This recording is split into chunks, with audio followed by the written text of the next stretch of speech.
ఏమైంది తాతయ్య? వచ్చినావమ్మా, నిన్ను చూసానని అనుకోలేదు తల్లి. తాతయ్య, నేను పోయేలోగా నువ్వు బావని పెళ్లి చేసుకుంటే చూసావని ఉందమ్మా. బావని పెళ్లి చేసుకుంటానని మాట చేసుకుంటుంది మావయ్య.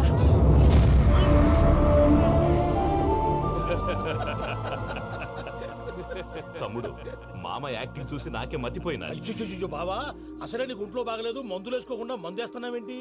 నాకు మందులేలరా, ఉక్కు లెక్కుంటే పూజమ్మని భద్రపదో పెళ్లి గుప్పించనీకి ఈ నాటకం ఆడినా. దానికి నాటకం ఎందుకు సార్? లేకుంటే అడ్డమైన అలవాట్లున్న ఈ యదవం చేసుకోవడానికి పూజమ్మ ఒప్పుకుంటాదా?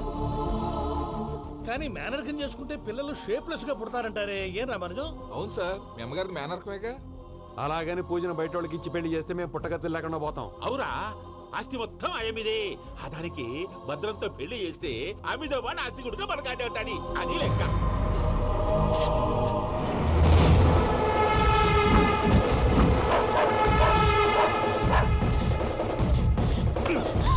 నువ్వెంత ప్రయత్నించినా ఈడ నుంచి తప్పించుకోలేవు.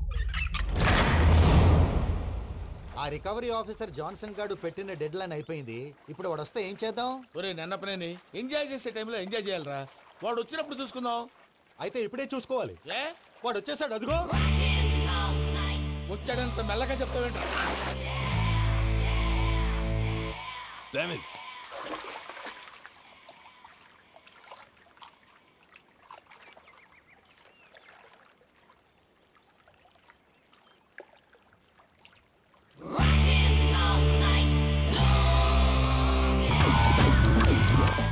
Irresponsible scoundrels. Instead of paying my money you are enjoying here, you can cheat me. Where is my money?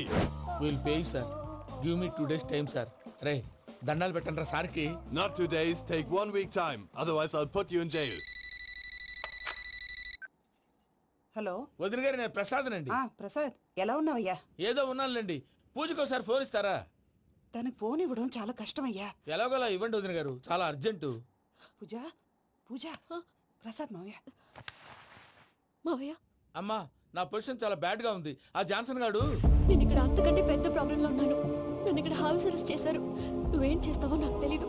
నన్ను ఇక్కడ నుంచి ఎలాగైనా తప్పించు. నీ బ్యాంక్ ప్రాబ్లమ్స్ అన్ని నేను సాల్వ్ చేస్తాను. అది నువ్వు అనుకున్నంత చిన్న విషయం కాదమ్మా. వాళ్ళు పరమ దుర్మార్గులు. ప్లీజ్ మావయ్య, ఏదో ఒకటి చెయ్యి. నేను ఇక్కడ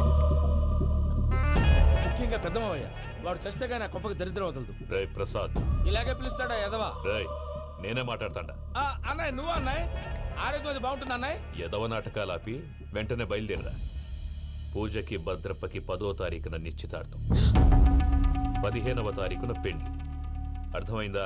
అలాగేనన్నయ్య, మీ మరదల్ని పమ్మి గండి కూడా తీసుకొస్తాను. ఉంటానన్నయ్య.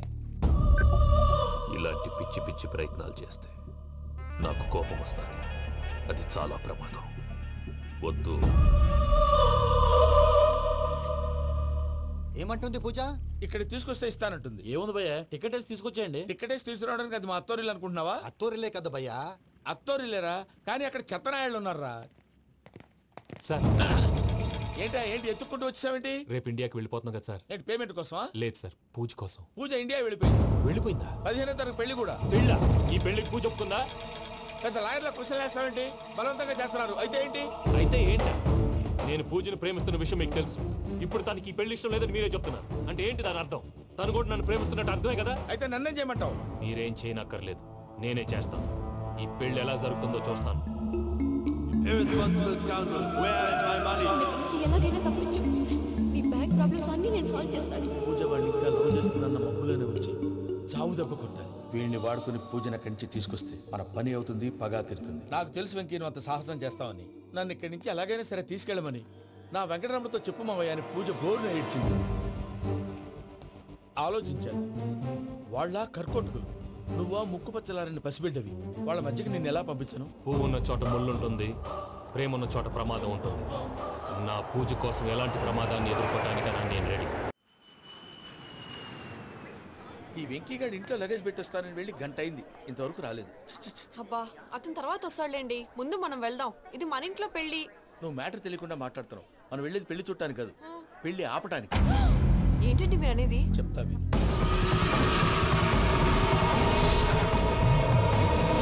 అది జరిగింది. అసలు పూజకి పెళ్ళెందుకు ఇష్టం లేదు? దానికి కారణం నేను. పూజ నేను ఒకరినొకరిని ఇష్టపడ్డా.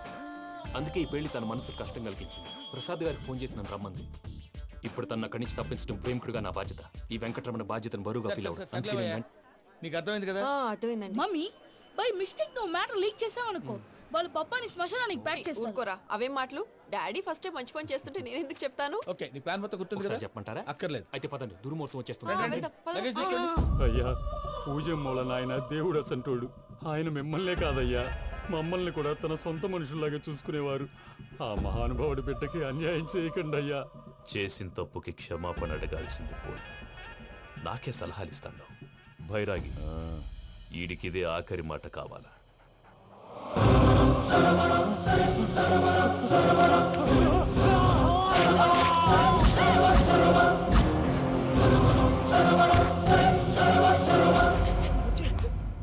రైతులకు గుడ్ మార్నింగ్ బావా. ఏమిరా అప్పుడే తెల్లారిందే? కోపడకు బావా, నేను రామానుజం నైట్ అవుట్ చేసి నువ్వు సంతోషపడే పని ఒకటి చేశాం. అవును సార్. ఏం చేసినారు? ట్యాక్సీలో నీకు 20 లక్షలు సేవ్ చేశాం బావా. 20 లక్షలు మిగిల్చినావా? చాలా మంచి పని చేసినావురా బావా, మరి నీకు ఉపయోగపడే పని ఏదన్నా చేస్తే నా పత్రాలు నాకు ఇచ్చి నన్ను మా ఊరు పంపిస్తానన్నావు, గుర్తుందా? గుర్తులేకేమిరా, అట్టే వదులే. నాకు చాలా ఆనందంగా ఉంది బావా. రామానుజం దాదాపు 40 ఏళ్ల తర్వాత మా ఊరు వెళ్తున్నానయ్యా. చిన్ని, బావా, ఈడ అనాథాశ్రమం గురించి రాయలేదేమిరా? అనాథాశ్రమం అదేరా, జరుగులు దీనిలో పెట్టిమే. అటనా? నాకు తెలియదే. నాకు తెలియదు సార్. గబ్బోడా, ఇప్పుడు దాంట్లో 1000 మంది పిల్లలు ఉండారు. వాళ్ళకు దినాము పొద్దున్నే ఇంత ఇంత ఇడ్లీలు పెడతాం. 2 పూట్ల అన్నము, చారు, పప్పు, పులుసు, పచ్చడి, పెరుగు. బావా, ఇప్పుడు నువ్వు నా కంటికి మేలు మదర్ తెలిసేలా కనిపిస్తున్నావు. ఇంత చేస్తానం కదా, దానికి ఎంత లెక్క అవుతుంది ముందు అది చెప్పు. కాదు, కంసే కం 2 కోట్ల దాకా అవుతుంది. ఏం రామానుజం? అవుతుంది సార్. కదా, ఆశ్రమం పేరుతో 2 కోట్లకు అకౌంట్ ఓపెన్ చేసి ఆ. తరువాత బినామీ పేర్లతో మొత్తం మనమే వసూలు చేసుకుంటాం. మరి ఆశ్రమంలో పిల్లకాయలకి? ఆశ్రమం ఉంటే కదా పిల్లకాయలు ఉండేది. ఆశ్రమం లేదా? మరి ఇందాక ఉందన్నావు. కాగితం మీద ఉంటాది. చిక్కరాయాలా పియూసీ చదువుకున్నావు, నాకు వచ్చే తాట్స్ నీకు రావేమి? నీలా ఆలోచించడానికి నీ కంట్రీ బ్రెయిన్ నాకు ఉండద్దు. ఎప్పుడో విశాఖ ఉక్కు ఆంధ్రుల హక్కు టైంలో మా అక్కని నీకిచ్చి పెళ్లి చేశాము. అక్కతో పాటు ఆవును దొడుకుని నేను వచ్చాను. ఆవును దొడ్లో కట్టేశావు, నన్ను ఇంట్లో కట్టేశావు. అక్కతో పాటు వచ్చిన ఆవిళ్ళిపోయింది, తర్వాత అక్కెళ్ళిపోయింది. నేను మాత్రం ఇక్కడే ఉండిపోయాను. నా ఆస్తి పత్రాలు నీ దగ్గర పెట్టుకుని నాకు పెళ్లి పెటాకులు లేకుండా చేసి టీనేజ్ లో వచ్చిన నన్ను ఓల్డేజ్ తీసుకొచ్చాను. కానీ నాకు విముక్తి లేదేమిట్రా? పిండారుడుకుని తినే చండారుడా, ఇస్తరాకులు కడుక్కొని దాచుకునే ఇతం తక్కువ ఎదవా, గేదె కొమ్ములు తీసేసట ఆ పేషెంట్ రా దరిద్రపు కొట్టేదవా, ఏ ప్రాసెదవా? సార్, గంగి గోవులాంటి నాలో గౌడు గేదెలాంటి ఆయన చూసుకుని తిట్టడం వల్ల బీపీ తప్ప ఏమైనా ప్రయోజనం ఉందా? 40 ఏళ్ల నరకం రా మనచం. ఇలాగన్నా బయటపడకపోతే బ్రతకలేనురా. ఇది నీకు తప్పదు. సార్ గారు మీరా? రే గేట్ తీరా.